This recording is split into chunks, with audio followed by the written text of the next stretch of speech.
Hey, my name is ShawNshawN. I sell art on ShawNshawN.co and screen reads on ShawNshawNacting.com. Today we're going to review F9, the Fast Saga.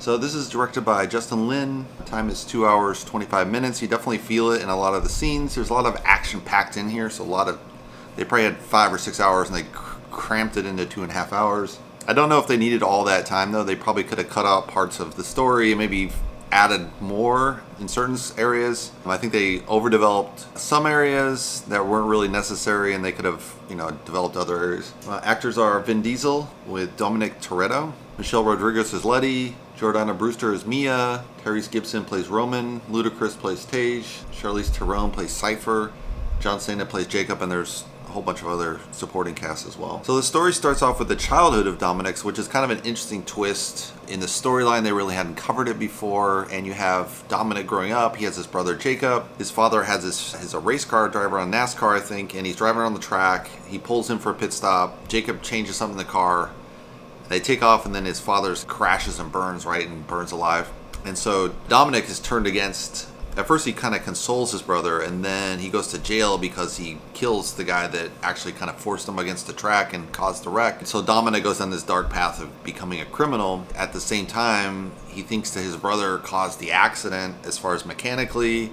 So he writes off his brother, and so there's this big rift, and that's why you've never seen the brother before. But it's kind of like, I don't know if that holds together as well as they think it will. So let's get into the analysis of the story. So one of the things they do is they bring back Han, who died, I think, 2 films ago, I want to say. I mean, I like Han, and I like his character, and I liked him in the Fast and Furious. But I think, by bringing him back, they kind of paper over that nice tragedy in the film series, and so they screwed up the whole franchise in this, so to say, because you have, Han's death has that impact. They kind of think about it, whatever, in the next film, and then boom, and then he's back. You're like, this is totally dumb, right? The other thing they did bad was, they had a problem with the last film, and that Paul Walker kind of died mid-shoot, and they bring in his brother, kind of patch it up, and they're able to release it. And in the end, he rides off into the sunset, and they veer past, and it's kind of symbolic of Paul Walker going to heaven or something, right? But they don't really show anything or film that. Obviously, it was probably too soon for the brother to, portray his own brother's death, but he was willing to kind of patch a film together, right? And obviously this one he probably didn't want to be in as well. He's not really an actor, so they were really kind of in a tough spot. The second main character after Dominic was Paul Walker, and they were the original duo of the film, so for that to lose, they're like, oh my god, what are we gonna do? So they came with his brother story, obviously, which is fine to have the brother story, but I think they should have covered Paul Walker's death in a car wreck. I mean, it would be terrible and really close to what really happened, but I think it would have brought the reality of the dangerousness of the Fast and the Furious, and that would have made the film even kind of a really dark, low spot to start, and they get too high of they succeed and maybe patch things up with Jakob or whatever, but at least you have that kind of transition period, and instead they paper over, Paul Walker is just a babysitter the whole film, and he shows up at the end of the film late. You're like, that's really dumb, guys. I mean, he had a great tragedy just having the film, and then kind of get over it in the film somehow with all the action and stuff, and that would have just been a great, tearjerker. Some of the best films ever, like Harry Potter, they had, the wizard dies in the book 5 out of 7. You're like, oh my god! Yeah, or 5, or maybe he's in book 6 or something, but it's just crazy, right? Because that was the lead character, and they could have used that. I mean, not that you want to use someone's death, but he's died, you have to cover it somehow in the film, and I think that would have been a better way to handle it. I just think pretending he's going to be a babysitter the whole film is just totally lame. I don't know why they made that decision. I just think it really makes for a weak story just right off the get-go, and they had a nice story with his brother's story, but there was a little bit issues with that as well. The guy that cast for Dominic, he doesn't really look like Dominic. He's really built up and strong, and Dominic would have been lifting probably back in the day, but he wouldn't have been that built up yet. This guy's he's almost the size of Dominic, and usually muscle mass takes several years to build up if you know anything about muscle. Weightlifting, The Rock just didn't get there. If you look at Rock in high school, he's fit, but he's not really lean. You should have used the picture from Rock as an example of what you should have been in that character, which is just a slight muscle build, but not overly muscular. So the guy that played Dominic, he's overly built up, muscular, and he doesn't really look like Dominic.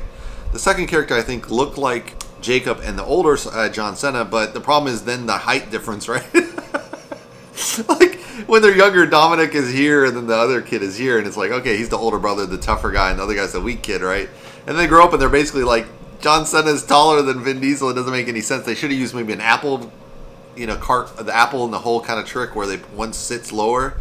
And if they would have adjusted that through the whole film, it would have been a pain in the ass, but it would have looked much more appropriate. Maybe you had Tom Cruise play the John Cena character, would have been more appropriate because he's physically shorter than Vin Diesel. Something like that I think would have made way more sense. To have that kind of runt figure always, trying to catch up with the older brother kind of thing. And they kind of ruined it just by using the wrong characters, I think. I think they did a good job acting, but they didn't really look, one didn't look like Dominic, and Dominic was too short compared to the John Cena's. Or he was too tall as the younger version to John Cena, or recast John Cena, I don't know. So that's one issue. There was also a whole shit show on the PR. So basically, because the last film, the tentpole type of series, so, really want to kind of please their bigger audience, and their bigger audience right now tends to be in Asia versus the U.S. The U.S. does pretty good. They made like $200 million, which this isn't small fry, right? That's a pretty good success story, but the film cost $250, so the U.S. really isn't going to justify paying for the whole franchise. The really meat and potatoes is really China and the rest of Australia, Asia, India probably as well. And so they really have to kind of cater to those local markets. So they made the decision to release the film first in Asia and then come to the U.S., which led to this whole PR disaster. So they release first. One of the first countries they go to is Taiwan. And John Cena's like, oh, I'm so excited. It's the first country we're going to is Taiwan. We're going to release this film. The Chinese freaking party with Xi Jinping, fucking total like, Taiwan is not a territory, it's a country. It's like, yeah, it's a territory, idiots. So they actually, the Chinese government, they basically threatened the Fast and Furious franchise and probably was going to threaten their whole freaking market, which would have been like 40-50% of their money if they had like pulled my China market. And they did it in Avatar, for example. Avatar came out, they only released the IMAX. So they really curtailed like 70% of the cinemas getting the film. And then IMAX, they were selling out obviously like crazy for Avatar. And then they pulled it after like 5 weeks, even though it was still selling out. So China just destroyed the revenue for what could have been an Avatar. Probably 30-40% of the revenues, who knows? But like 30-40% of Avatar up in smoke, probably all in black market. Sold DVDs, they didn't make any money off of that obviously. But they did, Avatar didn't fail from that, but they got probably 30% of their money shortchanged by a Chinese party just saying, oh, this is like offensive to the party, let's pull this film. And so there's really nothing offensive in the film. They actually have a Chinese actress in there to kind of have like, one nationality of everything in the film to kind of like sell it everywhere, right? But, just a statement that said that, oh, we're going to Taiwan first. You're like, oh my God, it's so stupid. So China, like John Cena before, like last year or something, went to China and lived there 3 months. And he's an MMA fighter, and that's really popular in China as well. So he's obviously heavily involved with the Chinese media market. So he went and learned native Mandarin. He got pretty, good basic understanding, be able to say it and pronounceable, right? Which is pretty amazing because there's no, the grammar is completely different, the spelling is different, the alphabet is different, so there's no connection. Like if you learn English to German, English is a Germanic language, so there's a lot of similarities, but English to Chinese is like, there's very few similarities. It's based a lot on this tonality, so it's very different than English. I mean, you can do a lot in English, you say what or what, it sounds different, but it's not the same. In Chinese, it actually could be two different words, two different sentences doing that. So yeah, he made this apology video. It slipped out because they went there first versus the US. So then everyone in the US finds about it like, what is this with John Cena? Why is he such a sellout? I think it wakened up a lot of people's eyes to the fact that China is having this huge influence in media markets now, which is fine, they're a market, but the problem is since they're a dictatorship and they're a communist dictatorship, they're going to try to really pull a lot of those values across in films and influence them.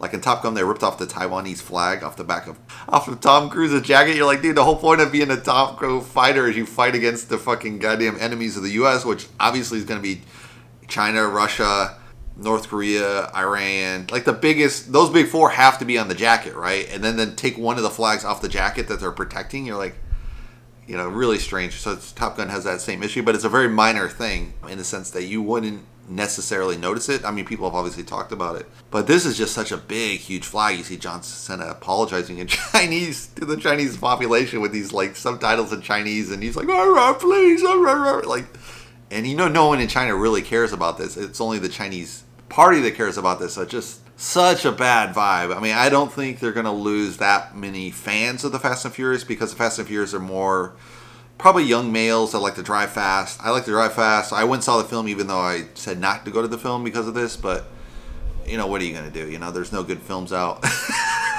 Hollywood's bottlenecked all the films because of COVID, and now they don't have any damn films to release. It's just like this terrible scenario of like there's huge backlog in Hollywood trying to get films out, and then I think there's also another backstory of like some of the other new distribution channels are like limiting how much creative ideas are coming out, so they're going to be backlogged there for TV as well. So there's going to be this huge backlog trying to get stuff done, right? So yeah, that was a complete disaster, and it's kind of overshadowed the film, I think. But I think people will forget over time. So in a couple of years, when it comes out to DVD, Blu-ray, digital, people aren't going to care. So overall, I don't think it's going to have that much of an impact on the sales to do this, really sad apology letter. But then you think you're apologizing to a government that has like 1.5 million Uyghurs in prison, that's organ selling, organ harvesting anyone in prison, political prisoners.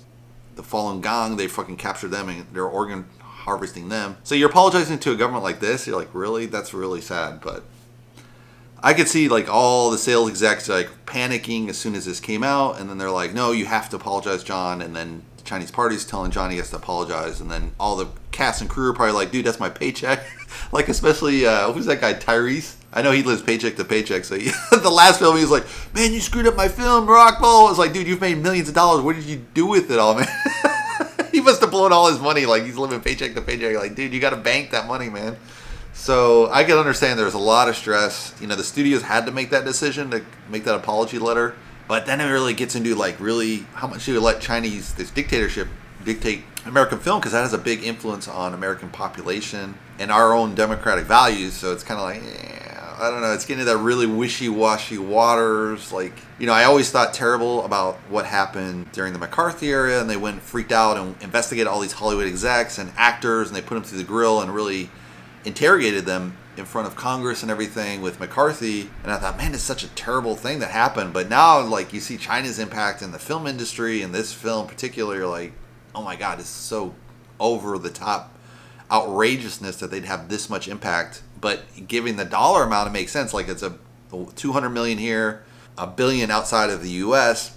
Obviously, outside the U.S. going to have a huge impact. But do you kowtow to a dictatorship to do it? You're like, I mean, I get the dollars and why they did it, but man, it's such a bad image.